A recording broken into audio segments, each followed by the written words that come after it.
November 1939. In the desolate, windswept plains of Manchuria, an invisible city began to rise. Officially, it was the Epidemic Prevention and Water Purification Department of the Kwantung Army. To those who worked within its walls, it was home to a cinema, a swimming pool, even a Shinto shrine, a semblance of normal life, meticulously constructed.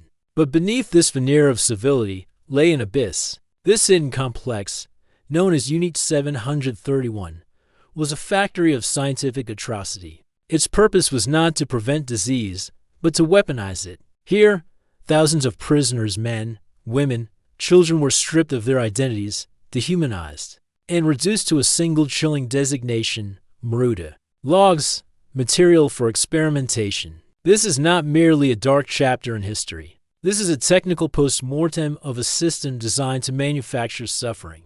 A cold analysis of how brilliance can be weaponized into pure evil. The data extracted from these logs fueled breakthroughs in medicine. Knowledge purchased with unimaginable pain, then suppressed, traded, and quietly integrated into the very fabric of our modern world. To comprehend Unit 731, one must first confront its architect, Lieutenant General Shiro Ishii.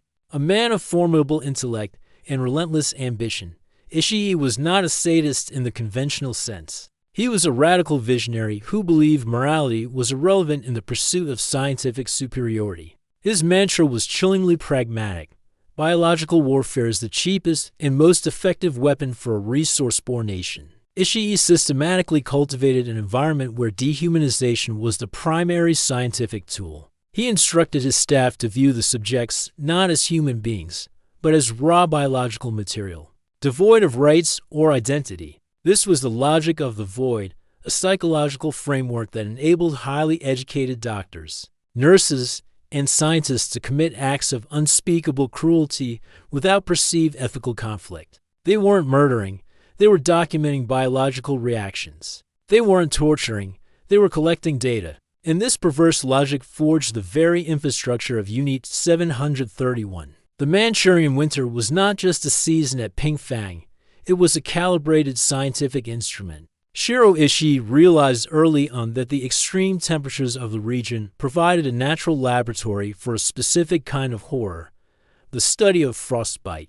But these were not theoretical studies. They were physical dissections of the human breaking point. Prisoners were marched into the frozen courtyards in the middle of the night, stripped of their clothing, and forced to submerge their limbs into vats of ice-cold water. Once the skin had reached the desired temperature, they were moved outdoors into the sub-zero air. Guards would periodically strike the frozen limbs with wooden clubs. They weren't looking for a reaction of pain, they were listening for a specific sound. The sound of frozen flesh ringing like a piece of dry timber. If the limb sounded hollow, the experiment had reached its peak. The victims were then brought inside to the rewarming rooms. Here, the true data collection began. Various methods were tested to find the most efficient way to thaw a human being. Some limbs were plunged into boiling water, others were placed near open fires. The doctors meticulously recorded the results as the skin blackened, blistered, and sloughed off the bone, revealing the raw muscular structure beneath.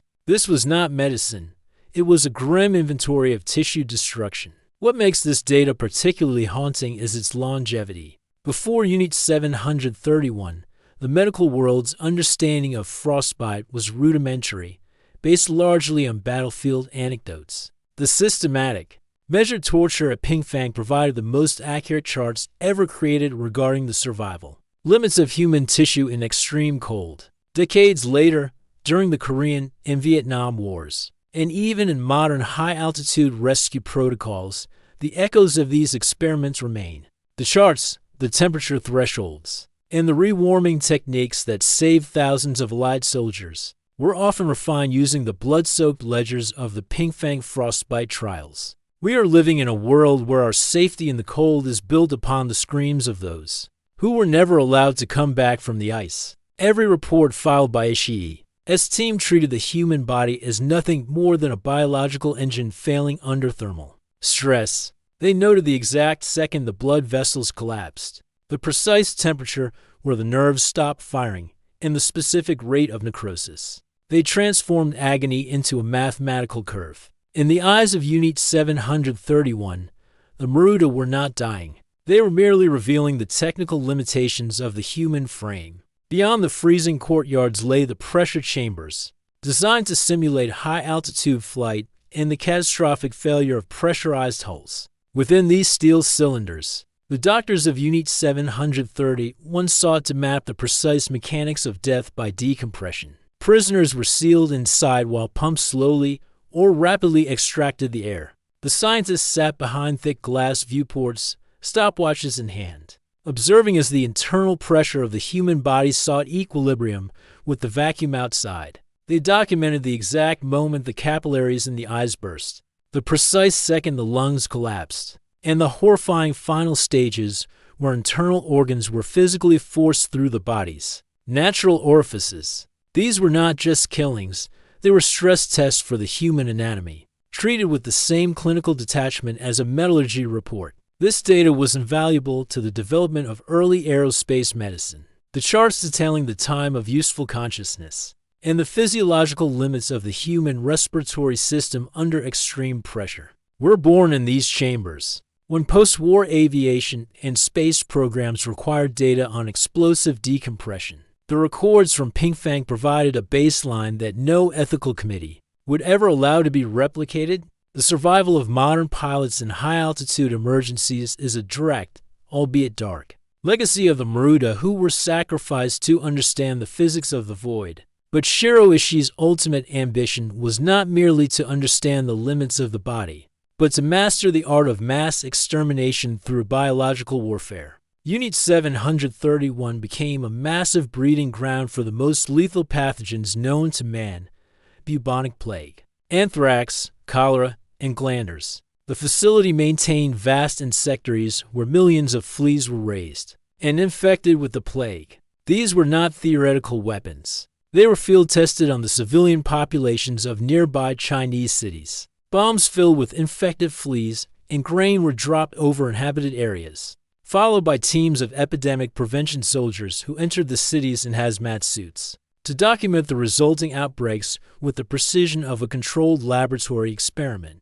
The technical challenge was delivery. Ishii's team experimented with various bomb casings, porcelain, metal, and glass to ensure the pathogen survived the heat of the explosion and the impact with the ground. They calculated the optimal altitude for dispersal, the wind resistance of infected fleas, and the infection rate per square meter of a populated target. In the laboratories, they performed forced infections, where prisoners were injected with varying doses of these diseases to determine the minimum lethal concentration and the most efficient route of transmission, whether through the blood, the respiratory tract, or the digestive system. Perhaps the most chilling aspect of this biological research was the practice of live vivisection on infected subjects to observe the true progression of a disease like anthrax or plague.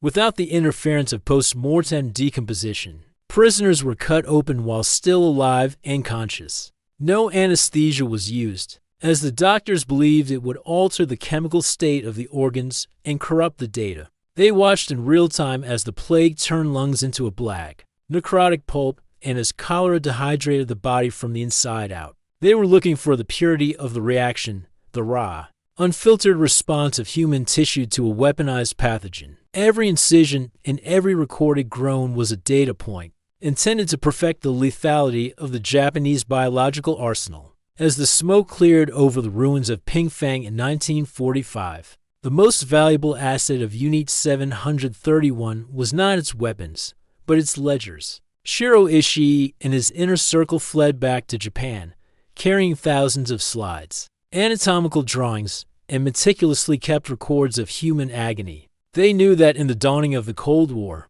their data was a currency that the Western powers could not ignore. When the United States occupation forces arrived, they were faced with a choice: prosecute the greatest war criminals in history, or harvest the results of their crimes. The bargain was struck in secret, in exchange for total immunity from prosecution. Ishii handed over the complete records of the frostbite trials, the pressure chamber logs, and the results of the biological warfare field tests. The U.S., Military realized that the data obtained through live vivisection and forced infection was unique. It was information that could never be gathered in a civilized society. They classified the reports, shielded the scientists from the Nuremberg-style trials in Tokyo, and integrated the findings into their own biological defense programs at Fort Detrick. The men of Unit 731 did not vanish into the shadows, they ascended. Many of the doctors who performed live dissections without anesthesia